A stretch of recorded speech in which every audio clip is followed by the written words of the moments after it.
50ला 2 डोळे विकणाऱ्या माणसाला मी माझे 2 डोळे दाखवलं आणि त्यानं सुद्धा आमच्या डोळ्यात डोळे घालून पाहिलं आणि आम्ही पोहोचलो लाल किल्ल्याला.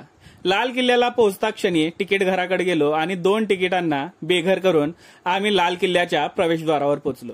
अत्यंत चतुराईनं आम्ही दरवाजामध्ये प्रवेश केला आणि खिशाला कात्री लावणाऱ्या दुकानांकडे दुर्लक्ष करून आतमध्ये प्रवेश घेऊन भिंतीवरील कलाकुसर पाहत बसलो. ज्या मुघलांनी आपल्या हिंदुस्थानवर राज्य केलं त्या मुघलाला चौकीदारी करताना पाहून मनातून आसुरी आनंद घेत दिल्लीच्या तख्तापर्यंत गेलो आणि तख्ता समोर जाऊन एक वेगळाच आनंद झाला, कारण याच तख्तावर मराठ्यांनी सुद्धा झेंडा फडकवला होता. या तख्ता समोरून मराठ्यांच्या शौर्याच्या गाथा ऐकत आणि ऐकवत आम्ही या खास महालापाशी आलो. जेवढा हा खास महल खास आहे तेवढीच या खास महालाची गोष्ट सुद्धा अत्यंत खास आहे.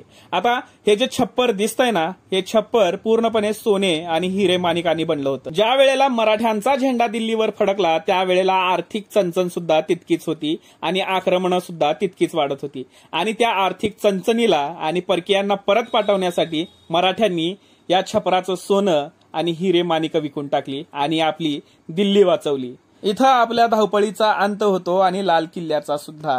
आणि या नटव्यांकडे पाहून आम्ही आमचा हा मिनी व्लॉग संपवतो.